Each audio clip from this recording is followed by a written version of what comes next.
이번 시간에는 주께 합당하게 행한다는 게 무엇인지 같이 좀 정리를 해보도록 하겠습니다. 골로새서 1장에 보면 이런 구절이 있는데, 이로써 우리도 듣던 날부터 너희를 위하여 기도하기를 그치지 아니하고 구하노니 너희로 하여금 모든 신령한 지혜와 총명에 하나님의 뜻을 아는 것으로 채우게 하시고, 그래서 주께 합당히 행하여 범사에 기쁘시게 하고 모든 선한 일에 열매를 맺게 하시며 하나님 아는 것에 자라게 하시고, 이런 구절이 나오거든요.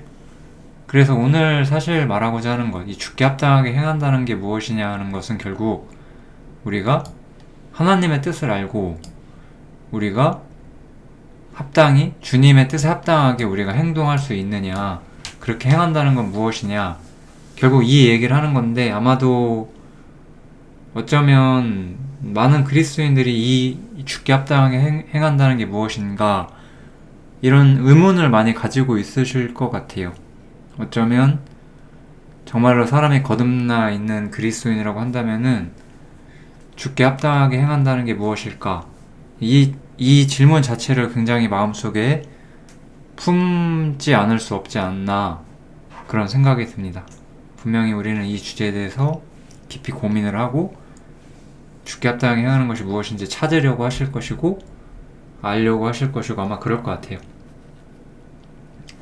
여기에는 이 답에는 굉장한 비밀이 있는 건 아니고, 사실은 우리가 다 이미 알 수 있는 부분이기 때문에 오히려 자신을 살펴서 오늘 말하고자 하는 주제들, 그 합당하게 행하는 길에 대해서 좀 방법을 찾아 나가셨으면 좋겠습니다.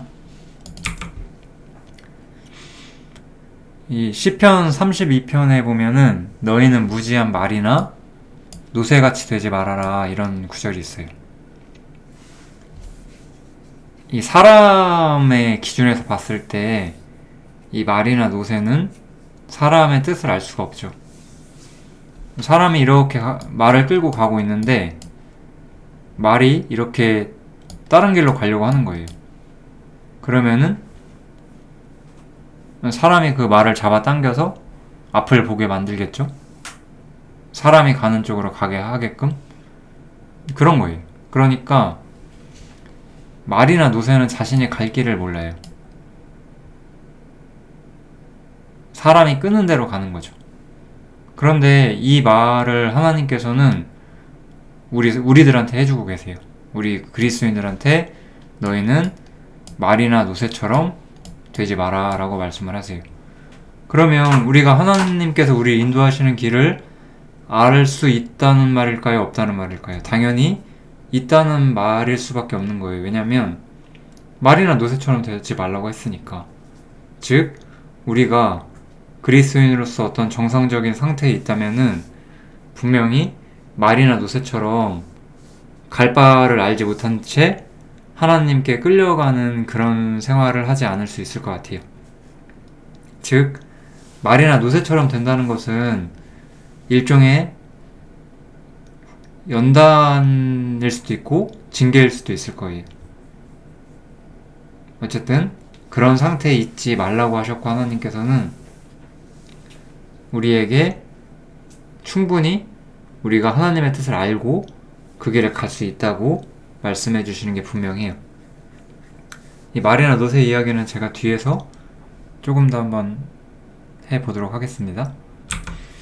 그래서 사실 여기서도 너희는 무지한 말처럼 행하지 말라고 했잖아요. 그러니까 우리는 하나님의 뜻을 모르고 행동할 수 없어요.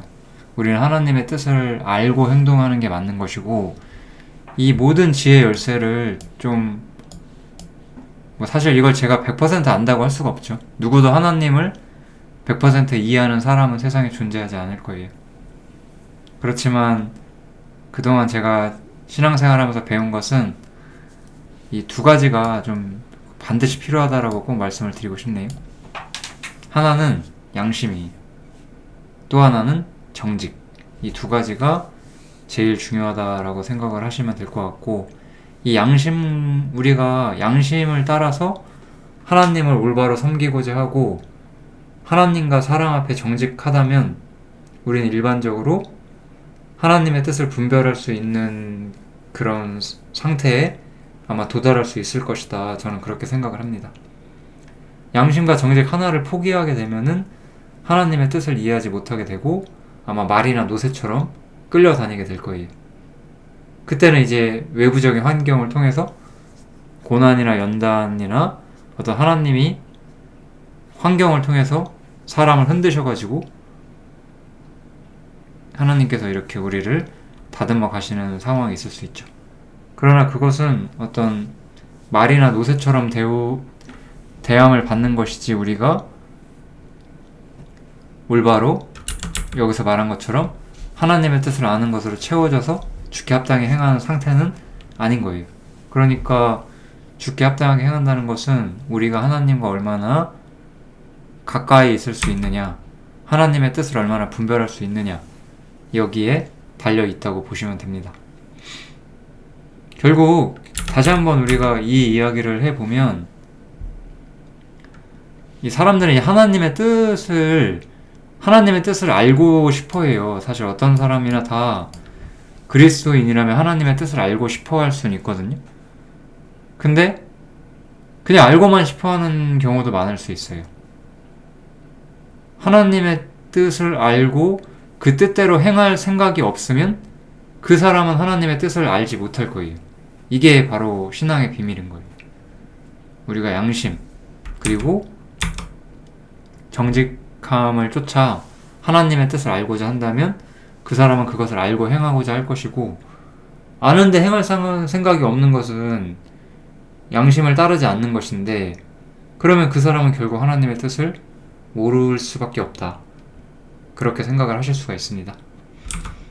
그래서 이제 이거는 일반적인 정답을 이야기를 한 거고, 이런 것들을 실제적으로 어떻게 적용할지 뭐 여러 가지 케이스들이 있겠지만 그냥 제 삶의 경험을 쫓아서 그냥 크게 4가지로 나눠서 조금 더 상세히 한번 설명을 드려보는 게 이번 어떤 영상의 목표라고 할 수가 있을 것 같아요.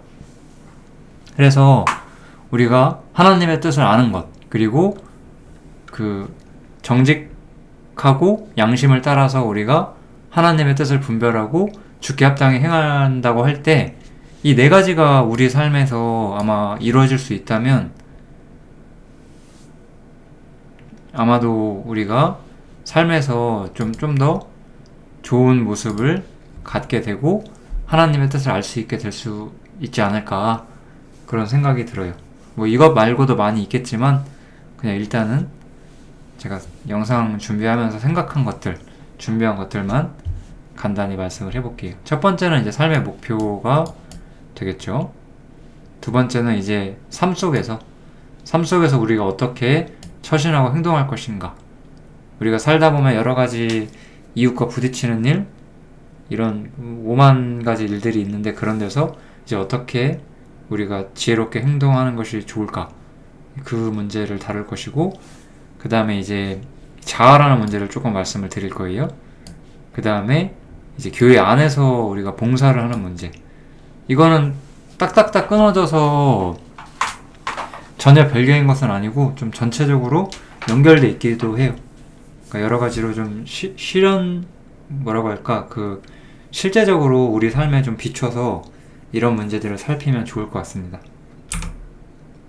그래서 삶의 목표에 대해서 제가 말씀드리고 싶은 것은 이 빌립보서 2장을 좀 인용해서 말씀을 드리고 싶은데, 여기에 보면 이제 두 번째, 우리가 어려운 가운데서 어떻게 처신할 것인가, 이 문제도 같이 언급이 돼요. 그래서 빌립보서 2장 13절에 보면은 너희 안에서 행하시는 이는 하나님이시니 자기의 기쁘신 뜻을 위하여 너희로 소원을 두고 행하게 하시나니 라고 말씀을 하고 계세요. 이거는 굉장히 명확한 거죠. 그러니까 이런 구절들을 우리가 적용하기 위해서는 제가 아까 말씀드렸던 양심과 정직함이 필요한 거예요. 지금 여러분과 제 안에는 무언가 소원이 있을 거예요. 분명히 무언가 내가 삶에서 이루고 싶은 무언가가 있고 바라는 무언가가 있을 거예요. 소원이라는 것은 바라는 거죠. 그죠? 무언가를 바라는 거예요.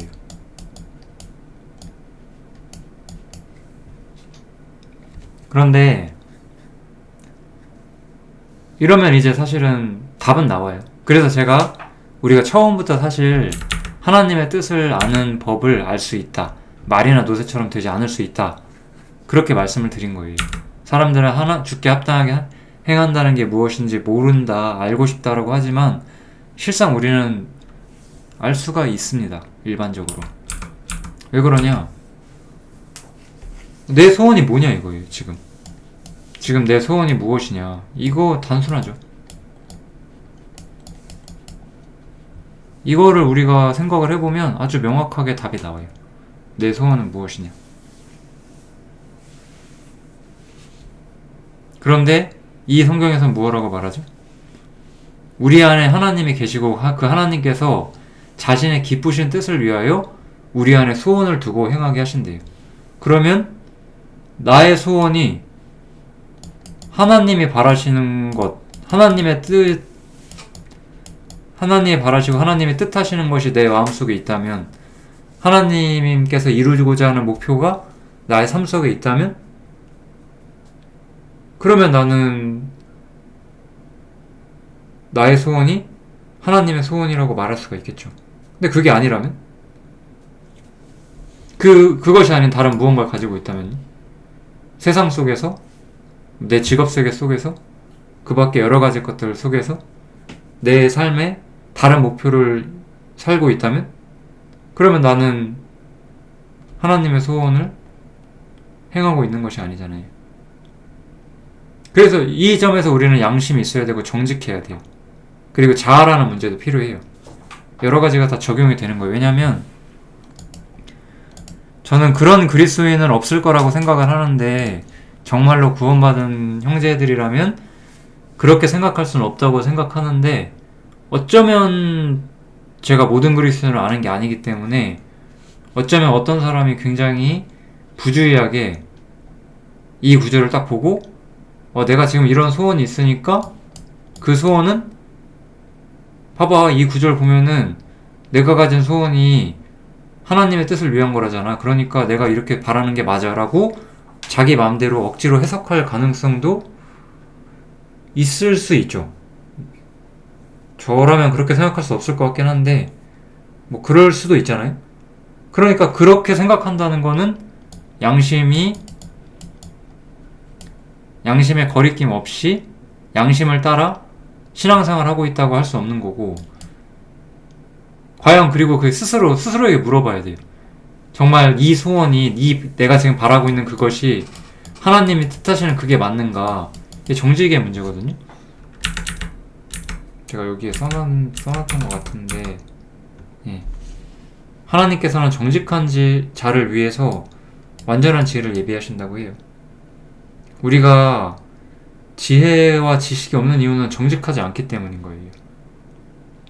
아마도 뭐 그런 식으로도 성경을 볼 수 있잖아요. 이렇게 다시 이 삶의 목표를 세우고 그것을 향해 갈 때 내가 하나님이 아닌 것에 목표 세우고 살면서 이것이 하나님께 내게 주신 목표라고 말한다면 그 사람은 정직하지 않은 것이고 양심적이지도 않은 걸 거예요, 분명히. 이렇게 우리가 스스로 보는 거예요. 스스로 나의 삶을 자문하는 거예요, 정직하게. 내가 정말 하나님의 소원으로 살고 있다고 내가 자신있게 말할 수 있나? 아니면은 나는 그렇지 않은 거죠. 왜 스스로가 그것을 말할 수가 없을까요? 할 수 있는 거예요. 물론 나는 주님처럼 완벽한 삶은 아니죠. 하지만 내 목표가 주님이냐 아니냐, 이거는 분명할 수 있다고 저는 생각해요. 그 다음에 그 부분에 있어서 내가 부주의하게 이 말씀을 적용해서 다른 것들이 삶의 목표라고 내가 말하고 있다면 그것도 잘못일 수 있죠. 첫 번째가 이래서 제가 삶의 목표를 말씀을 드린 것이고, 여기에 보면은 아까 제가 말했던 두 번째 문제, 삶 속에서 어떻게 처신할 것인가도 같이 좀 말을 해요. 그래서 만약에 우리가 하나님의 뜻을 행하고 있다면, 하나님의 소원을 품고 살고 있다면 원망과 시비가 없이 해야 되는데, 우리는 또 원망과 시비 없이 하지 못할 때도 많아요. 그거는 내가 올바른 목표를 가지고 있을지라도 내가 일상에서 사실 지혜롭게 행하지 못하고 지혜롭게 처신하지 못한 걸 수도 있어요. 여러 가지 어려움과 여러 가지 상황 속에서 내가 하나님처럼 주님이 이 땅에 사셨던 것처럼 아름답고 선하게 내가 행동하지 못했을 수 있죠. 이런 부분들이 아마 저는 이거 주께 합당히 행한다는 오늘 제가 말했던 주제와 가장 가까울 수도 있다고 생각이 드네요. 내가 어떠한 목표를 가지고 살고 그것이 주에 합당한 목표라고 할 때 내가 그것들을 추진하고 그것들과 함께 인생을 살아가는 과정 속에서 원망과 시비 없이 합당하게 행동할 수 있느냐. 합당하게 행동하지 못하면 원망과 시비가 생기거나 여러 가지 문제가 생길 수 있죠. 그 문제를 통해서 내가 연단을 받을 수도 있고 고난을 겪을 수도 있겠죠. 뭐 그런 일들이 우리가 있을 수 있어요. 그렇지만 이제 저는 그런 환경을 외부적으로 우리가 겪으면서 아는 게 아니라 스스로 먼저 아는 게 중요하다고 생각해요. 스스로 먼저 아는 거. 아, 내가 지금 이렇게 행동하고 이렇게 말하는 것이 하나님께 합당하지 않구나 라고 스스로 생각하실 수 있다면 더 아마 지혜롭게 매일을 사시는데 도움이 되시지 않을까 생각이 듭니다. 우리가 이렇게 합당히 행하는 방법을 모른다면은 우리는 말이나 노새처럼 다른 방향으로 향하게 되고 우리는 그때 우리가 잘못되어 있다는 걸 모르고 하나님에 의해서 다시 끌려가게 될 거고 그때는 내가 이렇게 다루심 받는 이유를 모르게 될 거예요. 그러니까 아마 이런 부분들로 우리 삶에 충분히 있다 이렇게 생각을 하시면 좋을 것 같아요. 그래서 우리가 삶의 현장에서는 저는 이 구절 하나를 좀 같이 나눠보고 싶은데 하나님께서는 우리에게 이웃을 기쁘게 하라고 하셨어요. 이웃에게 선과 덕을 베풀라고 하셨어요. 그러면서 무엇라고 말씀하셨냐면은 그리스도께서 자기를 기쁘게 하지 아니하셨다라고 바울이 말을 해요. 이것은 이 우선순위가 굉장히 좀 변화되어 있는 거예요. 이거는 참 인간으로서 도달하기가 어려운 그런 영역이죠. 그렇지만 주님께서는 그렇게 하셨다라고 말을 하는 거예요. 주님께서는 자신보다 이웃이 우선이었다라고 말하는 거고 내가 과연 그런 인간이냐 그러면 저도 갈 길이 멀다라고 솔직히 생각을 하죠. 근데 이걸 부정하진 않아요. 이걸 통해서 항상 내 삶을 돌아보고 아, 내가 아직도 갈 길이 멀구나라고 생각하고 여기서 스스로를 쓸데없이 정당화하고 내가 맞다고 생각하지 않아요. 정직해야 돼요, 우리는. 그래서 내가 지금 어떤 행동과 어떤 삶에서 이렇게 하고 있는데 내가 과연 이웃을 기쁘게 하는 삶을 살았다고 할 수 있는가? 주님께서 자신을 기쁘게 하지 아니하신 것처럼 내가 그러한 어떤 일상을 보여주고 있는가? 그렇지 못할 때가 우리가 많을 거잖아요. 근데 그렇게 사는 게 당연하다라고 우리가 생각하면 안 되죠. 왜냐면 주님은 그렇게 사셨고 그것이 우리의 표준이 되는 게 맞는 거잖아요. 그래서 우리는 정직해야 되는 거예요. 즉 사실 우리는 이렇게 뻔히 답이 보이는데 묻는 거예요. 뻔히 답이 보이는데 그렇게 하기 싫으니까 묻는 거예요. 주님의 뜻을 알고 싶다고. 그래서 제가 처음부터 알 수 있다고 말하는 거예요. 여기서 내가 이렇게 하고 이렇게 이웃에게 선을 베푸고 덕을 세우고 자신을 기쁘게 하지 않고 이웃을 기쁘게 하는 게 맞는데 괜히 주님께 뜻을 물어봐요. 그렇게 안 하고 싶다는 생각이 있으니까. 그래서 사실 주님의 뜻을 물을 때 우리는 사실 답을 정하고 묻는 거죠. 하기 싫으니까. 그런 경우가 더 많아요. 그렇게 하지 말자고 오늘 이 얘기를 하는 거예요, 사실은. 어떤 점에서 우리는 거의 웬만한 답을 다 가지고 있거든. 그래서 삶의 현장에서는 그리고 삶의 목표에서도 우리가 목표 현장을 제가 먼저 이야기를 하는데 목표도 마찬가지잖아요. 나는 나를 위해 살고 싶다고 이미 정해놓고 하나님께 묻는 거죠, 사실은. 그러지 말아야 한다라고 말씀드리는 거예요, 오늘 이야기하는 주제는. 항상 우리가 하나님의 뜻을 모르고 뭔가 내가 좀 하나님을 잘 모르겠다라고 할 때는 굉장히 단순한 것들을 버리고 있기 때문에, 그런 것들을 뒤로 제쳐놓고 나를 우선으로 삼기 때문에 그런 경우가 많아요. 이제 그러지 않은 수도 있어서 그 이야기도 조금 드리긴 할 거예요. 이제 이것인데요. 이제 두 가지 이야기를 했죠, 지금까지. 첫 번째는 삶의 목표와 우리 삶 속에서 어떻게 해야 되는지를 이야기를 했고, 이제 자아와 육신의 문제, 그리고 교회 안에서 봉사의 문제를 조금 말씀을 드릴 거예요. 이 문제는 특히 좀 신앙이 어릴 때 성장을 아직 많이 할 필요가 있을 때 이 문제에 많이 부딪힐 수가 있어요. 이것도 사실 이 문제를 해결하려면, 이 문제 어느 정도 해결한 사람으로서 제가 말씀드리고 싶은 거는, 이 문제를 해결하려면 이것도 정직과 양심이 필요하다. 저는 그래서 그렇게 말씀을 드리고 싶습니다.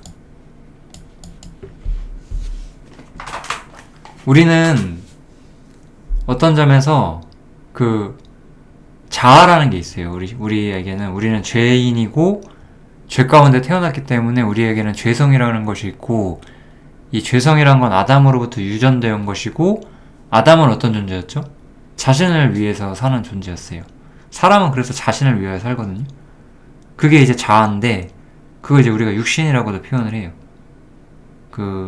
그리스도 안에서 신령하게 행동하는 것과 반대로 육신적이다라고 우리가 말하죠. 이거는 세상으로 나가서 세속적으로 사는 걸 말하는 게 아니라, 우리가 종교 안에서 어떤 자신의 자아를 채우는 모습으로 우리가 신앙을 포장할 때 그런 걸 육신적이라고 말을 해요. 그러니까 육신적이라는 말은 일반적으로 타락한 종교 혹은 부패한 종교, 유대교를 가장 대표적으로 생각을 하시면 돼요. 육신의 모습을 내고 육신의 모양을 내면서 실제로는 하나님과는 가깝지 않았던 그런 종교의 형태를 우리가 육신이라고 볼 수 있고, 그 육신의 뿌리에 이제 자아가 있다. 자신을 기쁘게 하는 이런 게 있다라고 생각을 할 수가 있어요. 이거 이제 교회 안에서, 그리고 우리 삶에서 또 이 문제가 나와요. 이거는 또한 어떤 점에서는 또 아까 삶의 현장에서 부딪히는 것과도 비슷하죠. 왜냐면 주님은 이렇게 하셨는데 나는 그렇게 하기 싫으니까.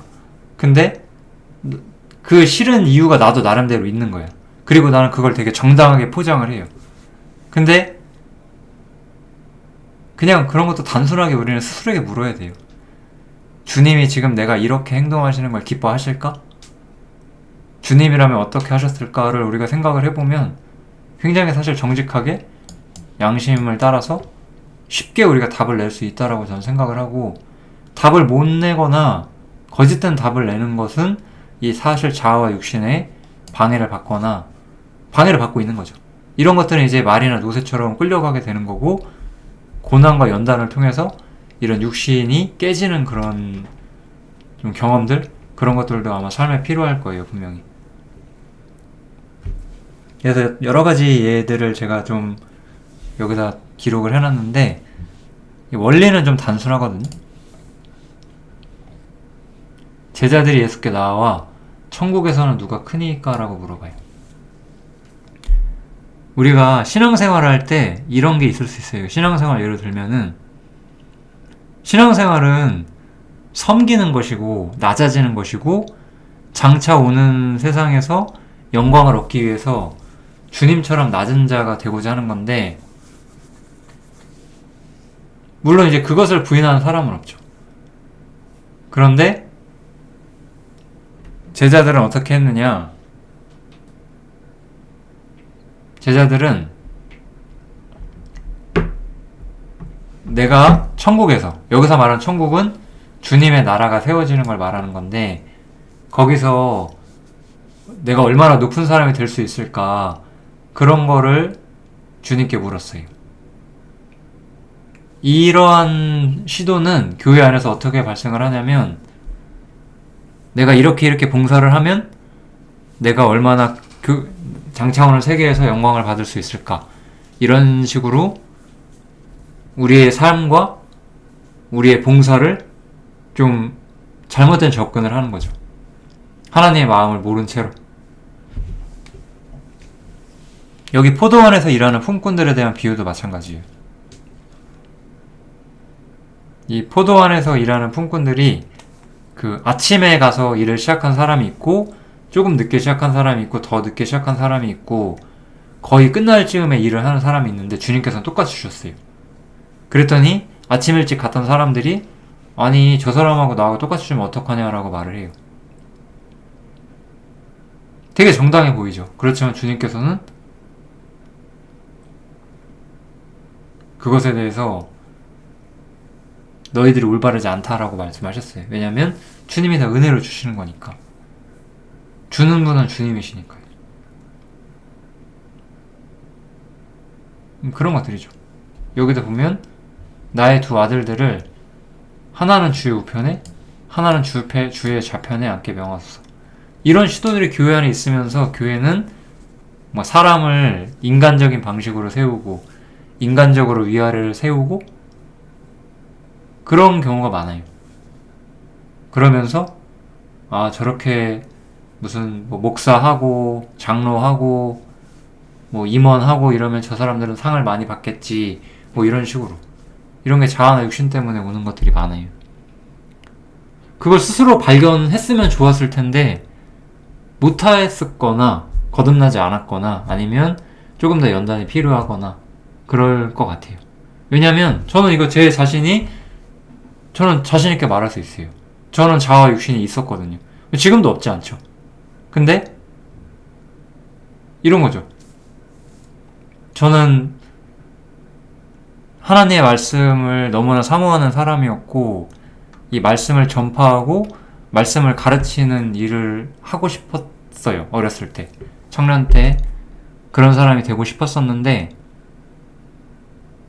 근데 과연 그 나의 목표가 과연 100% 순결했느냐? 그거는 제가 그렇다고 제가 자신있게 말하지 못해요. 내 마음속에는 저는 굉장히 실제적인 예를 드리고자 하는 거예요. 내 마음속에는 분명히 정말로 좋은 의도도 있었어요. 근데 또 한편에는 내가 그렇게 되면 사람들이 나를 존경하겠지? 사람들이 나를 더 좋아해 주겠지? 이런 마음들이 있는 거죠. 자아들.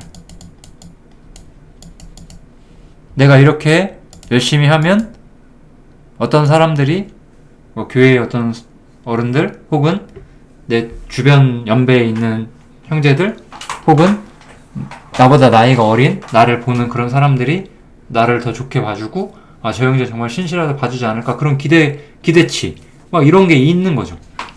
근데 저는 정말 감사하게도 이런 것들을 어느 정도 스스로 발견할 수 있었고, 이 문제에 대해서 굉장히 깊은 고민을 했었어요. 그러면서 알게 된 거예요. 우리에게는 육신이 있구나. 이런 게 있구나. 내가 이런 것도 있어요. 쉽게 말해서 이건 교회에 지금 일반적으로 교회에 출석하시면 많이 느끼실 수도 있고 안 느끼실 수도 있는데, 교회에서 좀 앞서 있는 사람들 있잖아요. 임원이라든가 봉사를 많이 하신다든지 여러 가지 그런 헌금을 많이 낸다든지 이런 사람들, 이런 것들이 굉장히 다 자기를 높이는 수단이 돼요. 그러면 이런 얘기를 하면은 사실 나는 절대 그렇지 않다라고 정말 당당하게들 말씀하시는 경우가 있는데, 정말로 안 그럴까요? 인간이란 존재가 안 그럴 수 있어요? 사실 그럴 수가 없거든요. 근데 그렇잖아요. 자아 육신을 판단하지 못한 거예요. 히브리서에 보면은 하나님 말씀은 살았고 운동력이 있어 혼과 영을 찔러 쪼갠다라고 말씀하셨어요. 하나님의 말씀은 우리 안에 있는 그 잘못된 동기, 악한 동기들을 반드시 검출해내요. 그분의 말씀은 칼이기 때문에 내 안이 이 자아로 가득 차 있다는 뜻은 아니에요. 나는 분명히 어떤 선한 의도로 마음의 감동을 받아서 하나님의 뜻대로 살고 싶어요 라고 하지만 그 안에 내 속에는 그런 자아도 있다. 이런 게 느껴지고 보이고 다른 사람 역시 그렇다는 것도 보이거든요.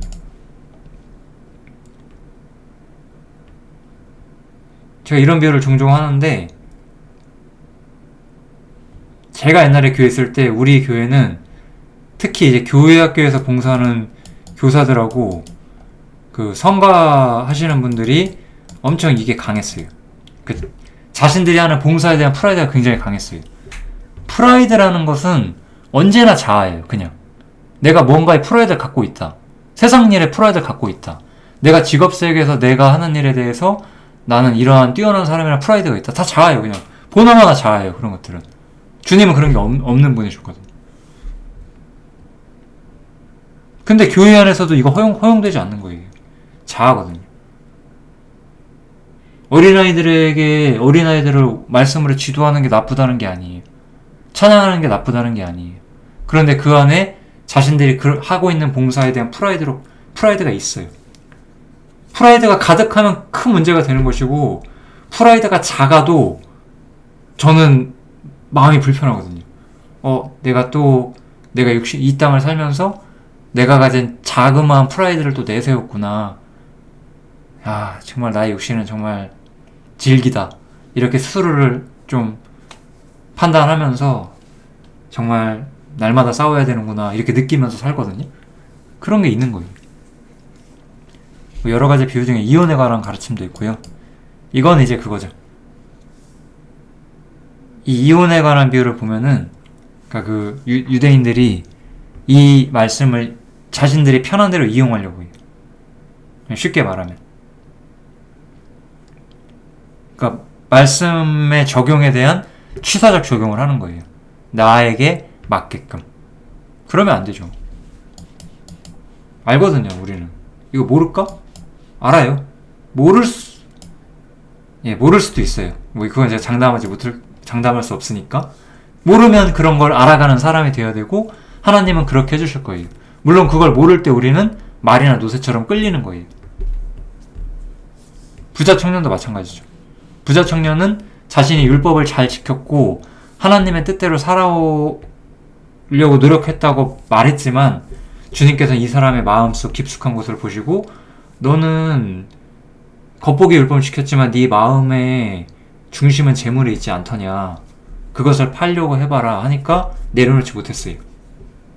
이거는 어쩌면 또 우리 처음에 나왔던 우리 삶의 목표랑도 좀 연결이 되는 부분이죠. 하나님께서 우리에게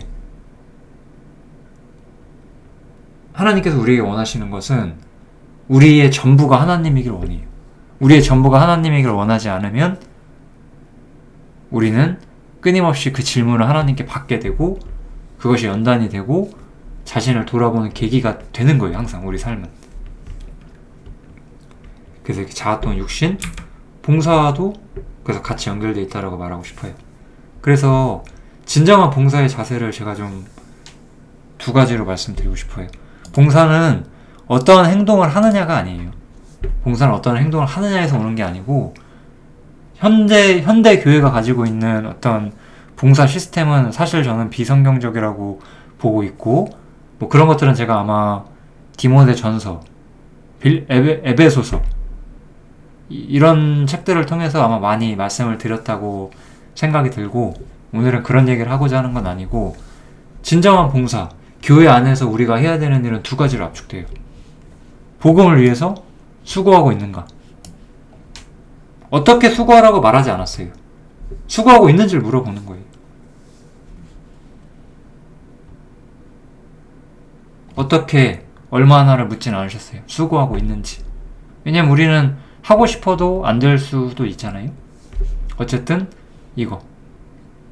그리고 이것은 제가 또 다른 의미로 교회가 목표하는 일에 같이 동참하고 있는가도 우리가 생각을 해볼 수가 있겠죠. 그 다음에 또 하나는 에바브로데도인데, 이 사람은 어땠어요? 이 사람은 그리스도의 일을 위해서 자기 목숨을 돌아보지 않았다고 해요. 이 사람이 한 그리스도의 일은 무엇이냐면 그 형제를 섬기는 일이었어요. 즉 복음과 교회와 형제를 섬기고 그러한 일들에 자신을 돌아보지 않을 정도로 살아갔었다라고 말하는 거예요.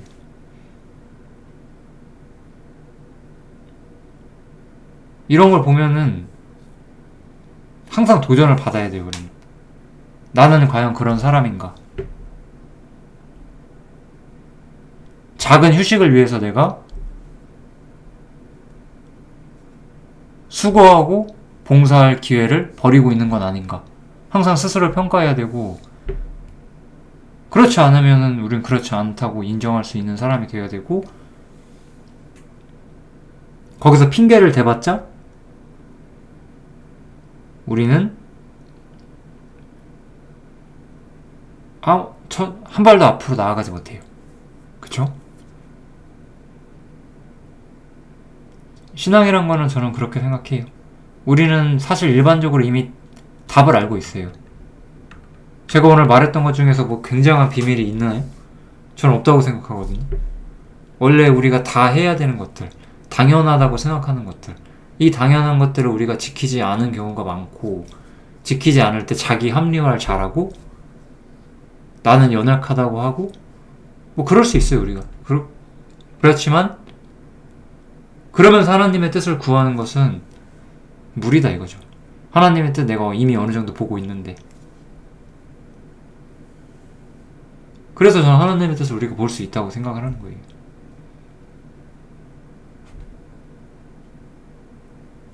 한 번씩 우리가 이야기를 해볼까요? 어떤 사람이 뭔가 굉장히 어떤 직업 세계에서 성공을 바라고 살고 있어요.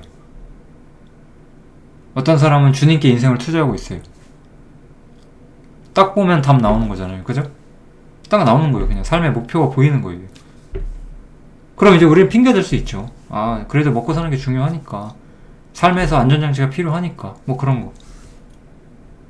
정당화 시키려고 하고 오히려 반대로 주님을 위해서 자신의 삶을 허비하는 사람을 왜 그렇게 사냐라고 우리가 비판할 수도 있는데, 주님은 그 허비한 사람을 아끼셨어요. 성경에서도 그렇고. 향유 옥합을 깨버린 마리아를 주님께서는 칭찬하셨어요. 그런 거잖아요. 이 처신의 문제는 뭐 너무나 정확하게 보이는 것 같고, 내가 이웃을 판단하고 이웃에게 좋지 않은 마음을 품었어요. 어떻게도 그게 정당화가 안 되잖아요. 어찌 보면은 주님이라면 그렇게 안 하셨을 텐데. 뭐 세 번째, 자아 혹은 육신, 봉사 이런 게 있어요. 어떤 사람이 교회 안에서 봉사하면서 프라이드가 가득해요.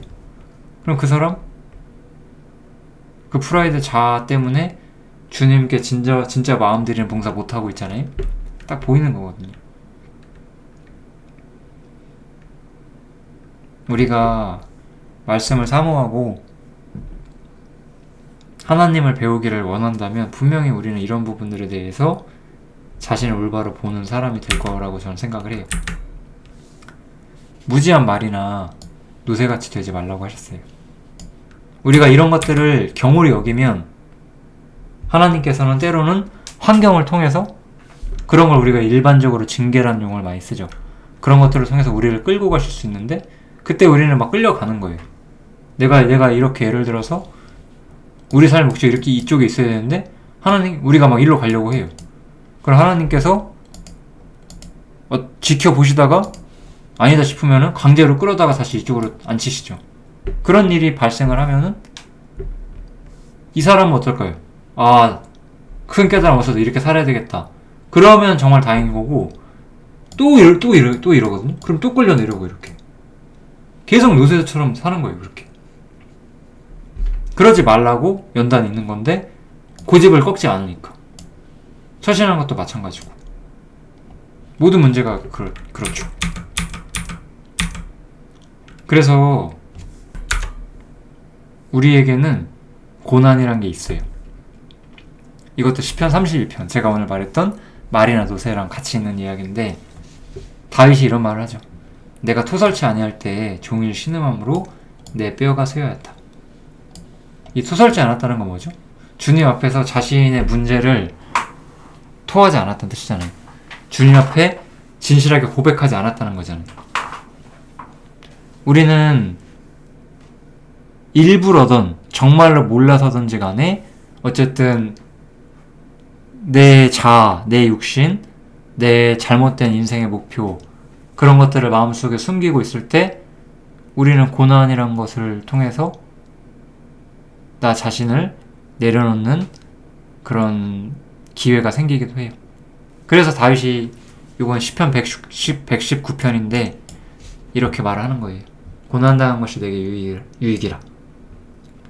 이로 인해서 내가 주의 율례를 배우게 되었나이다. 이렇게 말하죠. 고난을 통해서 우리는 말이나 노새처럼 끌리지 않는 사람이 되게끔 때로는 하나님께 다루심을 받기도 해요. 그렇지만 일반적으로 제가 말씀드리고 싶은 것은 양심과 정직을 따라서 우리가 살다 보면 목표도 보이고, 처신 너무 그냥 보이는 거 아닐까요? 처신 같은 거는 지혜로 어떻게 이웃을 행해야 될지, 그 다음에 자아, 육신, 그리고 교회 안에서 어떻게 봉사할지 이런 것들도 충분히 볼 수 있다. 그렇게 말씀을 드리고 싶어요. 주님을 보면 우리가 또 하나를 알 수 있죠. 마지막으로 이제 주님 얘기를 좀 해보려고 하는데요. 사실 제가 이 구절을, 이걸 좀 생각을 하면서 마음에 좀 감동을 얻고 이 전체적인 이야기를 좀 크게 설계를 했는데, 주님께서는 무엇라고 말씀하셨냐면 내게는 너희가 알지 못하는 먹을 양식이 있다 라고 말씀하셨어요. 그러면서 나의 양식은 나를 보내신 이의 뜻을 행하며 그의 일을 온전히 이루는 이것이다 라고 말씀하셨어요. 주님은 순종하는 것이 자신의 양식이었어요. 항상 먹을 것은 일반적으로 우리한테 기쁨과 힘을 줘요. 주님은 순종 자체가 기쁘고 힘이 되시는 분이었어요. 때로 우리는, 저는 또 이런 질문도 많이 받는데, 어떻게 하면 하나님의 뜻을 행하면서 기뻐할 수 있습니까? 라는 질문을 많이 받아요.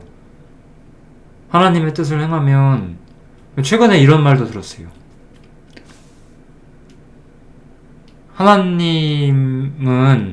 하나님이 원하시는 것은 우리가 더 고통받는 삶이 아니냐라는 질문도 받았던 것 같아요. 왜냐면 하나님이 사람에게 요구하시는 표준이 너무 높으니까 그렇게 살면 우리가 괴롭지 않느냐라고 말하는 거예요. 근데 주님은 어땠어요? 주님은 하나님의 뜻을 행하는 것이 그분의 힘이고 기쁨이셨어요. 순종이 그 자체가 기쁨으로서 작동을 하는 거예요. 이게 주님이세요. 주님은 어떤 분이시니까? 주님의 목표가 하나님의 뜻을 이루는 거니까요. 이건 우리도 마찬가지예요. 우리가 세상에서 이렇게 TV 같은 걸 보고 그럼 어때요? 성공한 사람들, 자신의 꿈을 이룬 사람들, 자신의 목표를 이루어가고 있는 사람들이 뭔가 행복해하는 거, 즐거워하는 거, 뭐 그런 거 인터뷰 볼 때도 있잖아요. 그런 사람들은 끝끝내는 인생의 허무함에 부딪히게 될 거예요. 그쵸? 덧없으니까. 한때는 기뻤지만, 뭐 예를 들어서 뭐 가수의 꿈이 있었는데 가수가 됐어요. 한때는 기쁘고 그걸 누렸지만 영원하지 않잖아요. 그거는 빠른 시일 내에 이것도 다 덧없구나 우리 생각할 거예요. 그런 인간도 언젠가는 회개하지 않고 죽고 지옥에 갈지 모르지만 어쨌든 그렇게 생각하잖아요. 그렇게 우리가 자기의 뜻과 목표가, 자기의 그것이, 그 목표가 성취되면 그것은 그 자체로 기쁨이 돼요. 그러니까 우리가 주님을 기뻐하려면 우리가 이 땅에서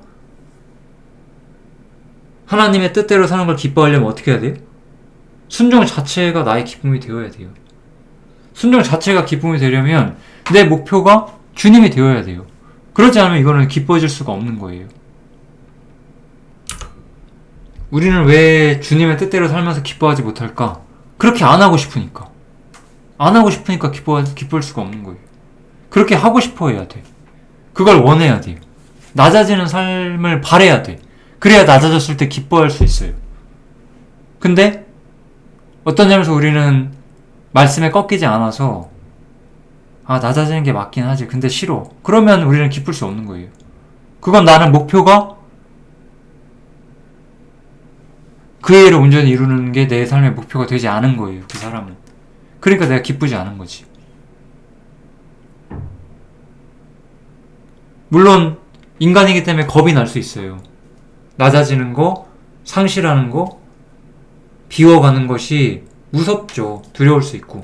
근데 성경은 항상 우리한테 주님은 그렇게 사셨고 나는 너희가 나의 고난을 함께 받기를 원한다라는 그 메시지를 우리가 말씀을 통해서 받거든요. 그러면 우리가 그렇게 하려고 해야 돼요. 그렇게 하려고 할 때 그렇게 하게 되면 우리는 기쁠 수 있어요.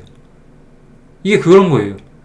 내가 주님이 우리를 말이나 노새처럼 끌어서 낮추실 때도 있어요. 그렇게 낮아지면 우리 기뻐요? 안 기쁜 거죠. 내가 낮아지고 싶어서 낮아진 게 아니니까. 근데 주님께서는 그렇게도 하세요. 그런 걸 통해서 우리의 마음을 고치시기 위해서. 그런데 우리가 진짜로 기뻐하려면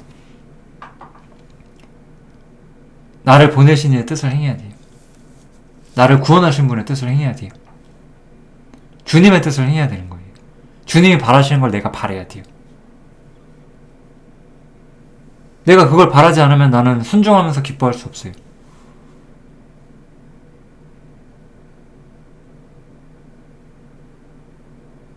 나는 내 기분대로 행하고 싶고 내 오른밤을 때린 사람한테 왼밤을 내줄 생각이 전혀 없는데 그럼 내가 어떻게 기뻐할 수 있겠어요? 이 세상에서 이웃과 부딪히는 과정에서 나는 항상 행복할 수 없어요.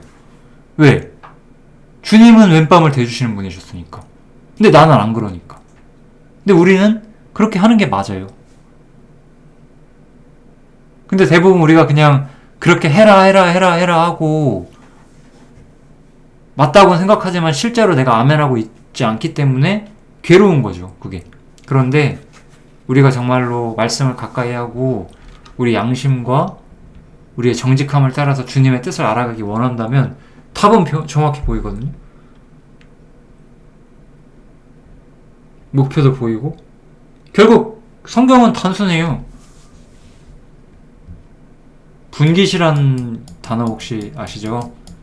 몫이라는 뜻이라고 우리가 볼 수도 있고 뭐 요즘 말로 하면은 약간 지분 같은 거죠.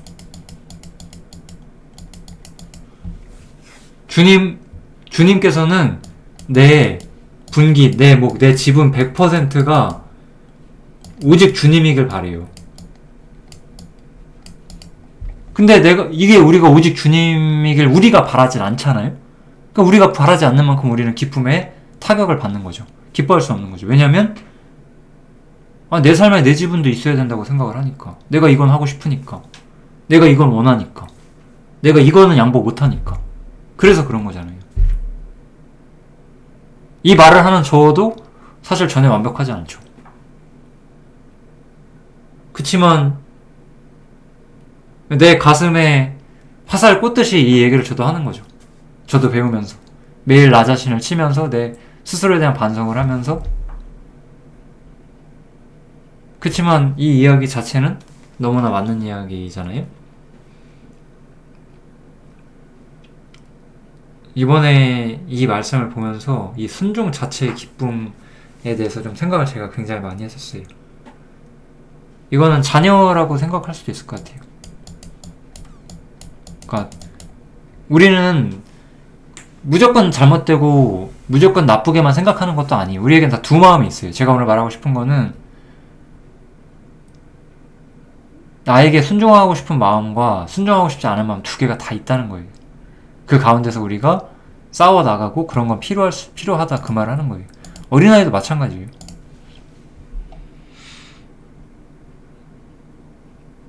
어린아이들이 가끔씩 이렇게 부모에게 혹은 자신이 좋아하는 사람에게 참 많은 뭔가 애교를 보여주죠.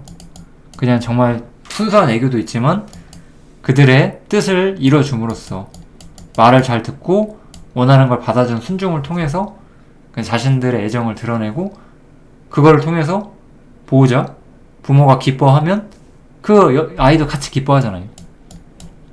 주님의 기쁨은 그런 거였어요. 하나님이 기뻐하시는 게 나도 기쁜 거야. 자녀가, 우리 엄마 아빠가 기뻐하는 게 나도 기쁜 거예요. 그렇게 하고자 하는 거예요.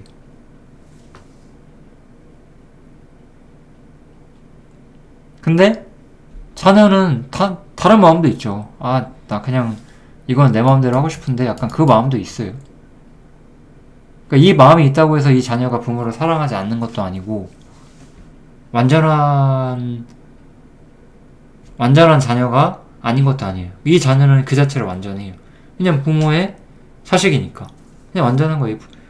이 자녀가 순종하지 않았다고 해서 너는 내 자식이 아니야, 우리가 그렇게 말할 수 있는 게 아니죠. 그냥 저는 우리가 알아야만 하는 것은 순종 자체의 기쁨이라는 영역이 있다는 것 자체를 우리가 알아야 돼요. 이 생각에 반드시 도달하는 그리스도인이 돼야 자발적으로 순종하는 그리스도인이 돼요. 매일매일 싸우겠지만 이걸로 완벽해지는 날이 우리 삶에 오지 않고 주님을 만나겠지만, 그래도 이런 게 있다라는 걸 우리가 아는 사람은 되어야 돼요. 그렇지 않으면 우리는 끊임없이 주님은 하기 싫은 거 하라고 한다, 이렇게만 생각하는 사람이 될 거예요. 그러면 맨날 말이나 노새처럼 끌려가는 거예요. 그런데 주님께서는 하나님의 뜻을 이루는 것이 그분의 양식이었고, 순종하는 것 자체가 주님에게 힘과 기쁨이 된 것처럼 우리도 그렇게 되기를 주님께서 바라시는 거예요. 왜냐하면 진정한 기쁨은 하늘에서 오니까. 좀 길었는데 여기까지 하고 마치도록 하겠습니다. 감사합니다.